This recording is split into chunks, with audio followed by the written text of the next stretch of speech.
ભારતને આઝાદી આપવાની ડેટ હતી જૂન 1948, જે ચેન્જ કરીને કરી દેવામાં આવી ઓગસ્ટ 1947, જેની પાછળનું કારણ છે બ્રિટિશ ઇન્ડિયાના છેલ્લા વાઇસરોય માઉન્ટ બેટન.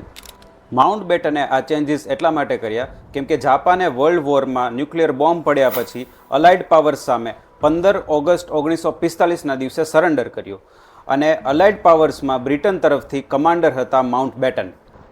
જાપાનની સરેન્ડર ડેટને માઉન્ટ બેટન કંઈક સ્પેશિયલ બનાવવા માગતા હતા અને ઇન્ડિયા છોડતા પહેલાં એ દુનિયાને કંઈક બતાવવા માગતા હતા કે એ કેટલા પાવરફુલ છે. અને એટલા માટે પાર્ટીશનની તૈયારી કરવા અને 200 વર્ષના બ્રિટિશ શાસનને ડિસમેન્ટલ કરવા ભારતને 365 દિવસ મળવાના હતા, એની બદલે મળ્યા ફક્ત 144 દિવસ. અને આટલું જ નહીં, ભારત અને પાકિસ્તાન વચ્ચે બોર્ડર નક્કી કરવાનું કામ એક એવા માણસને સોંપવામાં આવ્યું જેણે કોઈ દિવસ ભારતમાં પગ પણ નહોતો મૂક્યો. સિરિલ રેડક્લિફ નામના આ માણસે ખાલી 5 અઠવાડિયામાં ભારત આવીને કરોડો લોકો માટે બોર્ડર નક્કી કરી દીધી. બ્રિટિશર્સના અચાનક આવા ડિસિઝનથી બોર્ડરની બંને બાજુ લોકો પેનિક થઈ ગયા અને શરૂ થઈ ગયા રમખાણ અને લોહીલુહાણ. એક બ્રિટિશ કમાન્ડરના પર્સનલ સ્વાર્થ ખાતર લાખો લોકો બેઘર થઈ ગયા અને હજારો લોકો માર્યા ગયા.